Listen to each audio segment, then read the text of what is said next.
Kasaragod ഉക്കിനടുക്കയിലെ medical college വിദ്യാർത്ഥികളുടെ അനിശ്ചിതകാല രാപ്പകൽ സമരം തുടരുകയാണ്. 179 നഴ്സിംഗ് വിദ്യാർത്ഥികളാണ് സമരമുഖത്ത്. രതീഷ് വാസുദേവൻ വിവരങ്ങളുമായി ചേർന്നു. രതീഷ്,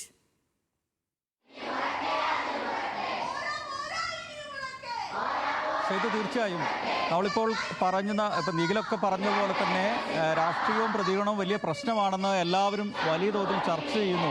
വലിയ പ്രമുഖരൊക്കെ ഗവർണർ ഉൾപ്പെടെ മന്ത്രിമാരുൾപ്പെടെ പറയുന്ന ഒരു കാലത്താണ് അടിസ്ഥാന സൗകര്യത്തിന് വേണ്ടി ഒരു മെഡിക്കൽ കോളേജിലെ നഴ്സിംഗ് വിദ്യാർത്ഥികൾ സമരം ചെയ്യുന്ന ഒരു വാർത്ത നമ്മൾ റിപ്പോർട്ട് ചെയ്യുന്നത്. ഇത് ഉക്കിനടുക്കയിലെ കാസർഗോഡ് മെഡിക്കൽ കോളേജിലെ നഴ്സിംഗ് വിദ്യാർത്ഥികളാണ്. സഹികെട്ടാണ് അവർ ഈ സമരത്തിൽ അനിശ്ചിതകാല രാപ്പകൽ സമരത്തിന് ഒരുമ്പെട്ടിരിക്കുന്നത്. യാതൊരു നിവൃത്തിയില്ലാത്തതുകൊണ്ടാണ് ഈ സമരത്തിന് ഇറങ്ങിയതെന്ന് അവർ പലവട്ടം പറഞ്ഞു.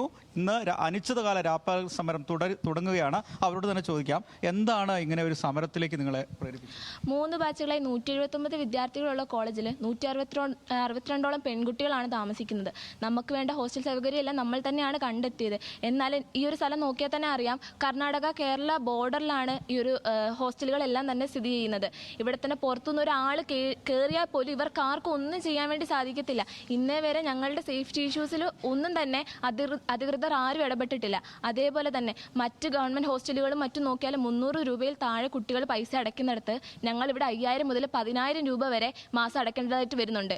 ഒരു സർക്കാർ സീറ്റിൽ നമ്മൾ വിദ്യാർത്ഥികൾ വരുമ്പോൾ കുറേയധികം പ്രതീക്ഷകളോടെയാണ് വരുന്നത്. എന്നാൽ ഞങ്ങളുടെ എല്ലാവരുടെയും പ്രതീക്ഷകളെ കെട്ടണയ്ക്കുന്ന രീതിയിലാണ് ഇപ്പോൾ ഇവിടെ സംഭവങ്ങൾ മൊത്തം അരങ്ങേറുന്നത്. അതുപോലെ തന്നെ ഇവിടുത്തെ നിങ്ങൾ നോക്കി, രാത്രിയിൽ ഒരു കുട്ടിക്ക് ഒരു അപകടം വന്നാൽ ഇവിടെ മെഡിക്കൽ കോളേജ് ഒന്നും തന്നെ പ്രവർത്തിക്കുന്നില്ല. നമ്മൾ 15 മിനിറ്റ് അപ്പുറം ബദിയടുക്കയിലും മറ്റും പോകേണ്ടതായിട്ട് വരുന്നുണ്ട്. അതൊരു ആംബുലൻസോ മറ്റും തേടിയാൽ ആംബുലൻസ് പോലും വരാത്തൊരു സ്ഥലമാണിത്.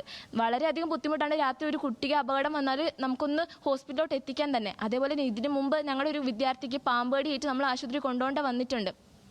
പിന്നെ അതേപോലെ നോക്കിയാൽ ഇനി ഒരു ബാച്ച് വന്നാൽ അവർക്ക് ആർക്കും തന്നെ ഇവിടെ ഒരു താമസിക്കാൻ അടുത്തെങ്ങും ഒരു ഹോസ്റ്റൽ ഫെസിലിറ്റി ഇല്ല. പ്രധാനമായും നമ്മൾ സംസാരിക്കുന്നത് 179 വിദ്യാർത്ഥികൾക്കും നഴ്സിംഗ് വിദ്യാർത്ഥികൾക്കും ഇവിടെ ഹോസ്റ്റൽ തന്നേ തീരും. അത് എങ്ങനെയാണെന്ന് കണ്ടെത്തുന്നത് നമ്മളെ ബാധിക്കുന്ന കാര്യമല്ല. 120 ഗവൺമെന്റ് കോളേജിൽ വരുന്ന കുട്ടികൾക്ക് ഹോസ്റ്റൽ സൗകര്യം ഇതാക്കേണ്ടത് അവരുടെ അതോറിറ്റീസിന്റെ റെസ്പോൺസിബിലിറ്റി. അതിൽ നമ്മൾ എന്തെങ്കിലും റീസൺ ആയിക്കോട്ടെ, എന്തെങ്കിലും എക്സ്ക്യൂസ് ആയിക്കോട്ടെ, നമ്മളതിൽ കൺസേൺഡ് അല്ല. പക്ഷെ നമുക്ക് ഹോസ്റ്റൽ, നമ്മുടെ സുരക്ഷിതത്വം ഉറപ്പാക്കേണ്ടത് ഗവൺമെന്റാണ്.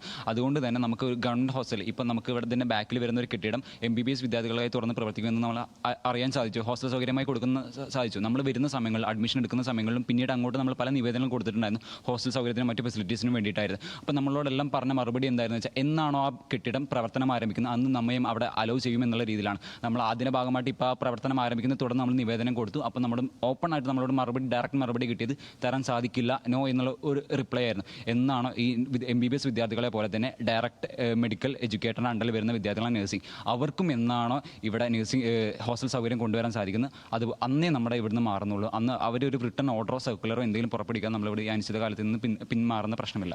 ഈ സമരം തുടരുക.